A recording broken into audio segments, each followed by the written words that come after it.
All right, meteorologist Blake Harms is back with us. The heat festival goers felt downtown hasn't been for nothing. What's been happening with lake temperatures this week, Blake? Yeah, Amanda, the good news is for folks who have been trying to get out to the lake shore and enjoy the water, we're making progress. Still certainly on the cool side, but lake temperatures are close to 10 degrees above where they were at about a week and a half ago, which is what you'd expect when we have 5 days of high temperatures in the 90s. At last check, and again, this is an estimate based on satellite data, but right around 61 degrees in Holland, 59 in Grand Haven and Muskegon, up to 56 in Ludington and 60 in South Haven. So up and down the coastline, upper 50s to near 60. But at this time last week, we were talking about water temperatures in the upper 40s to near 50. So again, some pretty major improvement, and we are above average for lake temperatures out on the Big Lake. Here's a view of the Port Sheldon buoy cam. The good news is the water has been pretty cooperative for us, relatively calm, thanks to winds that have been out of the east. We're really not seeing much in terms of wave action, but that's something we're going to keep a very close eye on all summer long.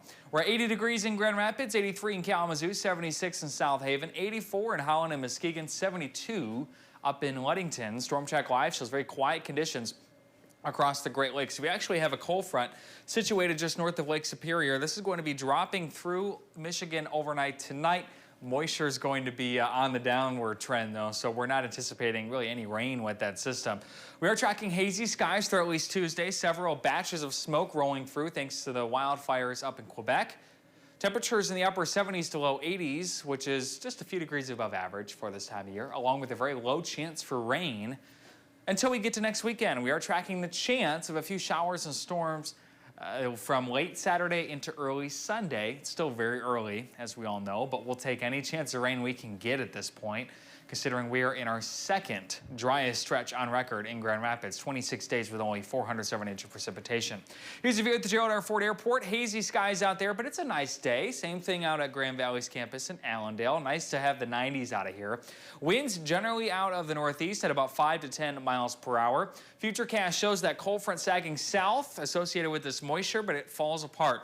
A few spots may see a sprinkle or two, but that's going to be the extent of it, and will be mostly sunny during the day on Monday, outside of perhaps some occasional wildfire haze and smoke that continues to drift down again from our neighbors to the north. Red flag warning remains in effect until 9 p.m. tonight. Some burn restrictions in place for really much of lower Michigan, so be sure to check before you burn anything. Your 8-day forecast shows high temperatures in the low 80s for tomorrow. Cold front cools us down a few degrees through the middle of the week. Highs in the upper 70s to near 80.